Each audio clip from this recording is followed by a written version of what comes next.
शुरू करता हूँ मैं उस पवित्र नाम से जो निहायत रहम करने वाला और रहमान है। सामने बैठे हुए असतिज़ाए किराम और मेरे अजीज तलबा और तालिबात, आज जिस उन्वान के तहत हम लोग यहाँ इकट्ठा हुए हैं वो यौम आज़ादी है। आज ही के दिन हमारा ये मुल्क अंग्रेज की जुल्म बर्बरियत से आज़ाद हुआ था, लेकिन इसके पीछे हमारे आबो अजदाद, हमारे पुरखों, हमारे बाप दादों ने अपनी जानों का नजराना पेश किया, तब जाकर ये आज़ादी हमें नसीब हुई है। आज़ादी किसी सोने के तश्तरी पर सजा कर हमें पेश नहीं किया गया था, बल्कि इस आज़ादी के पीछे अगर हम इसकी तारीख पढ़ेंगे, इसकी हिस्ट्री पढ़ेंगे कि कितनी जानें कुर्बान हुई है, कितनी माएँ बेवा हुई है, कितने बच्चे यतीम हुए हैं, जिसकी वजह से ये आज़ादी आज हमें नसीब मिली है और हम आज़ाद फिजा के अंदर आज़ादी के सांस ले रहे हैं। इस मुल्क के अंदर अंग्रेज 1601 हमारे इस प्यारे वतन में जब अंग्रेज 1601 में उस वक्त जहांगीर बादशाह हुआ करते थे, उसी वक्त अंग्रेज का कदम इस पर पड़ चुका था, लेकिन धीरे धीरे वो अपना हल्का और माहौल बनाते रहे। लेकिन जब कोलकाता और बंगाल के अंदर 1757 के अंदर जंग हुई, जिसके अंदर ज़ाहिरी तौर पर हिंदुस्तानी की जीत हुई थी, लेकिन कुछ गद्दार वतन ने अंग्रेज़ों का साथ देकर और उसको शिकस्त में बदल दिया, हार में बदल दिया था।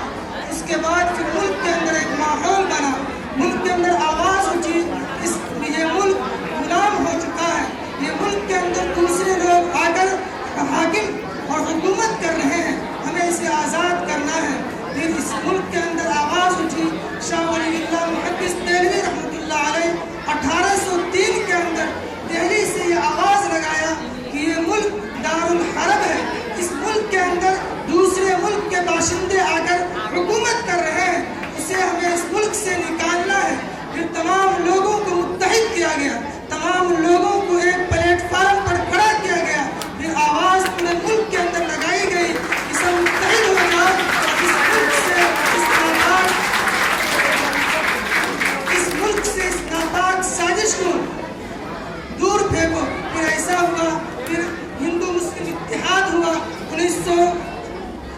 1904 के अंदर गालिबन हिंदू मुस्लिम का इत्तेहाद हुआ। फिर उस इत्तेहाद के अंदर नफरत की बीज अंग्रेजों ने बोई, फिर फसादात हुए, कितनी जाने गई। लेकिन मेरे भाई, मेरे अजीज तलबा और तालिबात, याद रखिए, हम लोग कहते हैं कि जो सबसे पहले जंग आज़ादी लड़ी गई 1857 के अंदर, जो दिल्ली के अंदर लड़ी गई थी, जिसके अंदर हिंदुस्तान के 29,000 बाशिंदे शहीद हुए थे, कुर्बानी उन्होंने पेश की थी। उसके बाद जब जंग का फिजा बना, लोगों ने एक माहौल बनाया। मौलाना अबुल कलाम आज़ाद कोलकाता से अल हिलाल का निकाल कर अंग्रेजों के अंदर पर्चे उड़ा दिए। मौलाना मोहम्मद अली जौहर, फिर भगत सिंह, ये सब अपने आप को कुर्बान किया, तब जाकर ये चीज़ें और ये मुल्क हमारे हाथ में आया है। लेकिन आज हम जो फिजा के अंदर आज़ादी का सांस ले रहे हैं, हर इंसान की ये ख्वाहिश होती है आज़ाद रहें, क्योंकि हम देखते हैं जब एक बच्चा माँ के पेट से पैदा होता है तो आज़ाद पैदा होता है, उसको कोई पूछने वाला नहीं होता है, वो अपने मन के मुताबिक ज़िंदगी गुजारता है। फिर भी हमें गुलाम की ज़िंदगी बसर करने पर मजबूर किया गया था।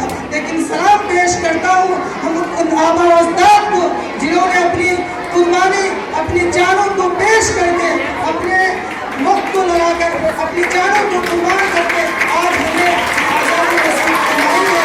और सलाम पेश कीजिए हमारे आबा अजदाद को, जिन्होंने अपनी जान को कुर्बान करके, अपनी जानों को नजराना पेश करके आज हमें आज़ादी नसीब फरमाई।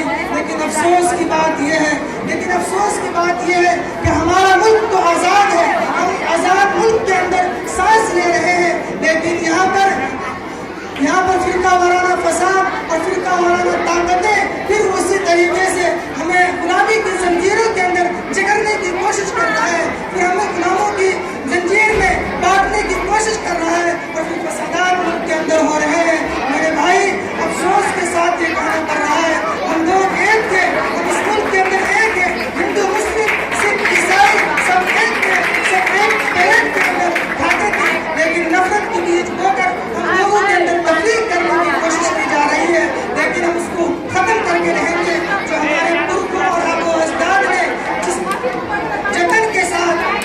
کوشش کے ساتھ یہ آزادی لڑی تھی، اس آزادی کو شرمندہ تعبیر ہونے دیں گے، اس آزادی کو ہم پورا کریں گے۔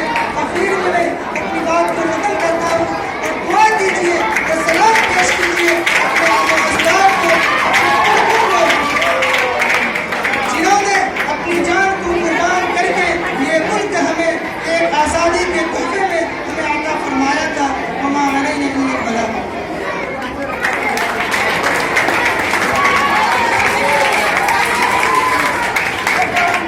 Thank you, Abhi ji, for your wonderful speech. کیوں جیتے ہو دھرم کے نام پر؟ کیوں